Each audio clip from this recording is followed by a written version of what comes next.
తెలుగు రాష్ట్రాల్లో ప్రాధాన్యత కలిగిన ప్రాంతీయ పార్టీగా దశాబ్దాల పాటు నిలబడటం అంత తేలిక కాదు. ఎన్నో పార్టీలు మొదలైపోయి గాలిలో కలిసిపోయిన ఉదాహరణలు చాలా ఉన్నాయి. అయితే రెండు పార్టీలకు మాత్రం ఇది సాధ్యమైంది. తెలుగుదేశం పార్టీ మరియు భారత రాష్ట్ర సమితి. భారత రాష్ట్ర సమితి మొదట తెలంగాణ రాష్ట్ర సమితి అనే పేరుతో కల్వకుంట్ల చంద్రశేఖరరావు 2001 ఏప్రిల్ 27న స్థాపించారు. తెలుగుదేశం పార్టీ సీనియర్ నేతగా ఉన్న కేసీఆర్ తెలంగాణ రాష్ట్ర సాధన లక్ష్యంగా టీఆర్ఎస్ ను ప్రారంభించారు. తెలంగాణ ప్రాంతం ఆంధ్ర రాయలసీమతో పోలిస్తే వదిలిపెట్టబడినట్టు భావించి ప్రత్యేక రాష్ట్రం కోసం ఉద్యమించారు. ఆలస్యమైన చివరికి 2014 జూన్ 2న తెలంగాణ భారతదేశం 29వ రాష్ట్రంగా ఏర్పడింది. అదే ఏడాది జరిగిన మొదటి అసెంబ్లీ ఎన్నికల్లో కేసీఆర్ నాయకత్వంతో టీఆర్ఎస్ ప్రచండ విజయాన్ని సాధించి కేసీఆర్ తెలంగాణ తొలి ముఖ్యమంత్రిగా బాధ్యతలు స్వీకరించారు. ఈ విజయాన్ని తెలంగాణ సాధన కోసం తప్పించిన జట్టుకు ప్రజలు ఇచ్చిన బహుమతిగా అందరూ భావించారు. 2022లో టీఆర్ఎస్ పేరు భారత రాష్ట్ర సమితిగా మార్చారు. నేషనల్ లెవెల్లో పార్టీ విస్తరించాలన్న ప్రయత్నం పెద్దగా పనిచేయలేదు. దాంతో 2023 ఎన్నికల్లో బీఆర్ఎస్ గట్టి ఓటమి చవిచూసింది.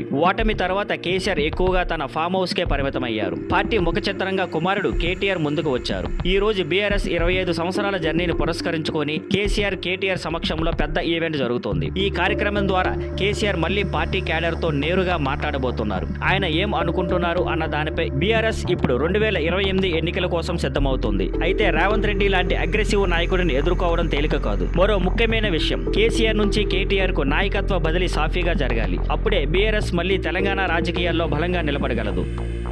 Thank you for watching. Please like, share and subscribe.